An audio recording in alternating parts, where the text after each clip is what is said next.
Olá, capixabas! Hoje, dia 21 de abril, feriado de Tiradentes, dia de Tiradentes. Tiradentes participou da Inconfidência Mineira em 1789.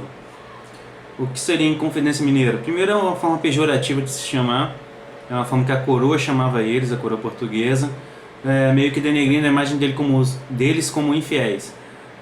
Podemos chamar de conjuração mineira, que seria o mais correto, né? Que é quando um grupo de pessoas conspiram contra um governo.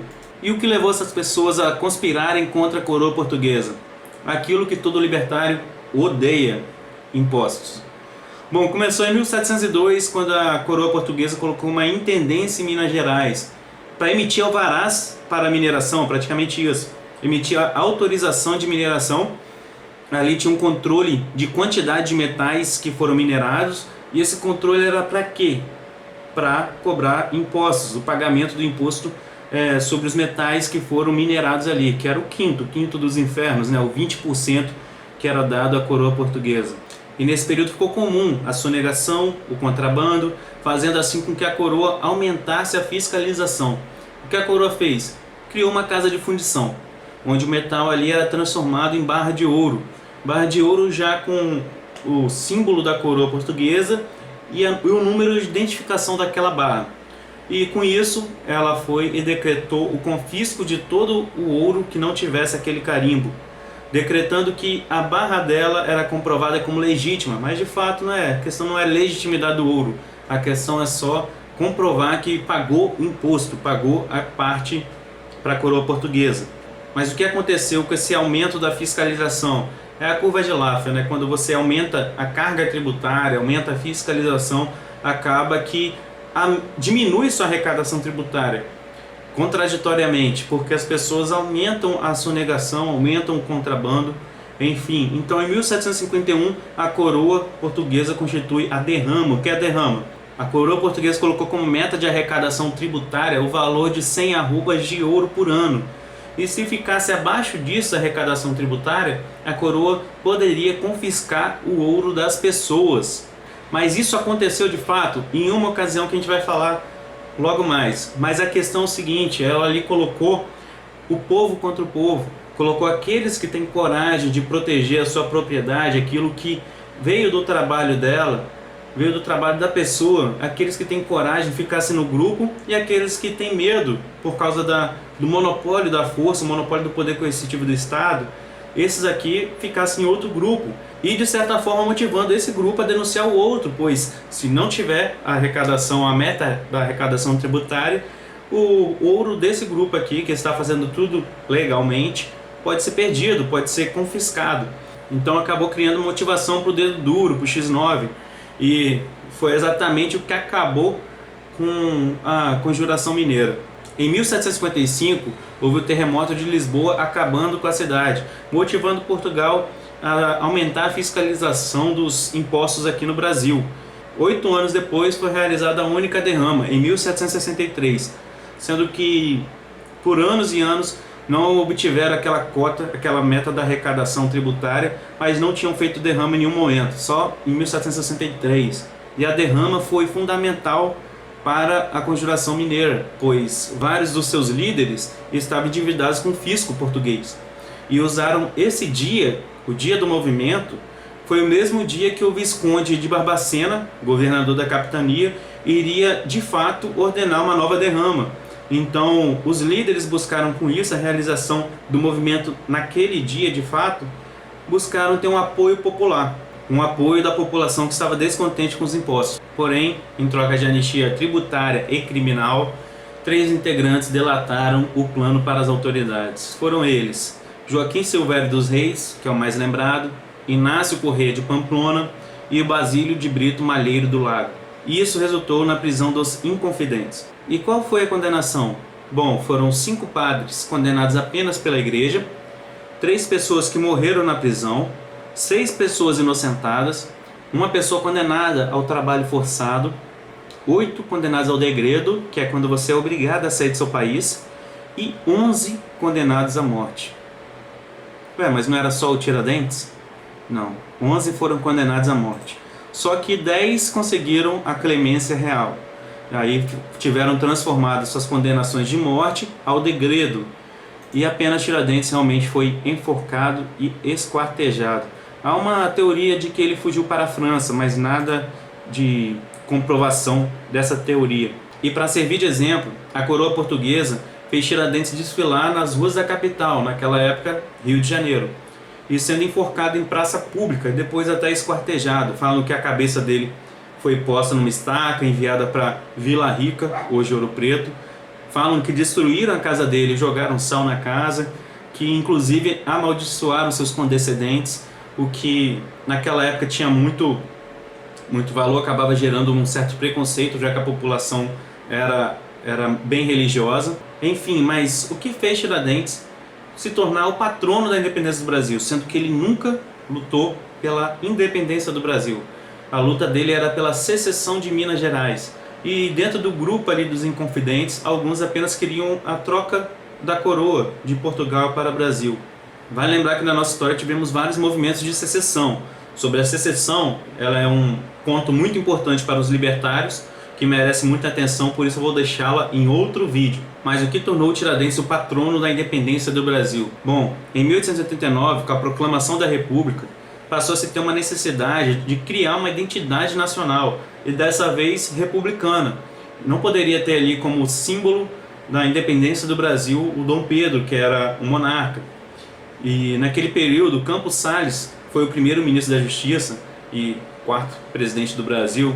Ele era um admirador do Tiradentes e foi o primeiro defensor ali para que fosse alterado o herói nacional ali, o patrono da independência, de Dom Pedro para Tiradentes. Engraçado é que Tiradentes era republicano, foi militar e morreu pelo governo da avó de Dom Pedro I, né? Então a partir daí foi criado um processo para dar nome a lugares, ser criada uma imagem do Tiradentes, que ele não tinha foto, né? O que se sabe é que no momento da sua execução da sua sentença, ele estava sem barba, sem bigode e sem cabelo, pois os presos, no caso o processo dele durou 4 anos, os presos tinham seus pelos raspados, retirados, devido à infestação de piolho. E como a população era bem religiosa, bem cristã, foi criada a figura do Cristo cívico, né? Que pegou a imagem de Cristo e colocou como se fosse o Tiradentes ali, né? Bem semelhante à imagem de Cristo. Inclusive, muitas das coisas assimilaram, por exemplo, essa passagem dele, essa caminhada dele, né, até a sua execução, até a sua condenação. Por exemplo, ele teve o Judas dele, né, no caso 3, e também ele teve a pior condenação do grupo que ele estava, né? Então faz uma certa ligação entre ele e Jesus Cristo, né? Ele se tornou ali, desenharam ele como um Cristo civil, para que o brasileiro adotasse ele realmente como alguém de valor. E aqui a gente vê a necessidade da criação dos símbolos e a importância deles, né? Por exemplo, Dom Pedro II, ele chegou a colocar a estátua em homenagem ao pai dele, Dom Pedro I, uma estátua de bronze, lá na Praça do Rossio, que foi a mesma praça onde o Tiradentes foi enforcado, foi condenado. E isso gerou uma manifestação que foi chamada de Delenda à Estátua, que era Destrua a Estátua. E tiveram que colocar tapumes ao redor da estátua para reduzir os ânimos, e acabou que não teve jeito, a estátua foi retirada lá da Praça do Rossio, a praça que Dom Pedro II, ao colocar a estátua do seu pai, chamou da Praça da Constituição, pois seu pai fez a primeira Constituição brasileira, né? E essa substituição de heróis confirma também aquela frase de Marguerite Yourcenar, que diz que cada época escolhe o seu passado, mostrando que o passado ele é editado, é metafórico, usado como símbolo, né?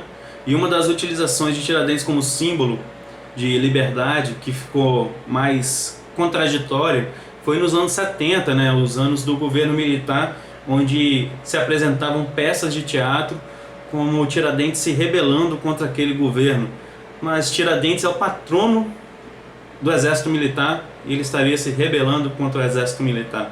Enfim, interessante também saber que Pedro Américo, que era o pintor de vários quadros ali da coroa portuguesa, inclusive recebia a bolsa da coroa portuguesa, ele, quando ficou sabendo da proclamação da República, ele alterou o tema dele e em 2 semanas, cerca de 2 semanas, ele apresentou o quadro do Tiradentes, que é um quadro chocante, que também tem ali representando o Tiradentes como uma figura de um Cristo cívico, né? E qual é a ponderação, qual é o pensamento, a visão libertária que eu tenho sobre isso? Vamos lá. Eu citei aqui alguns movimentos de secessão no Brasil, e todos foram fracassados devido ao poder coercitivo do Estado, o monopólio da força do Estado, né?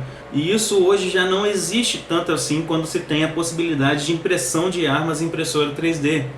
Então a tecnologia ela já torna mais difícil ali um conflito, talvez não hoje, mas daqui a uns 10 anos, onde as pessoas tenham mais impressora 3D e tenham menos receio disso, menos receio de utilizá-las, menos receio ou mais interesse em proteger a sua propriedade.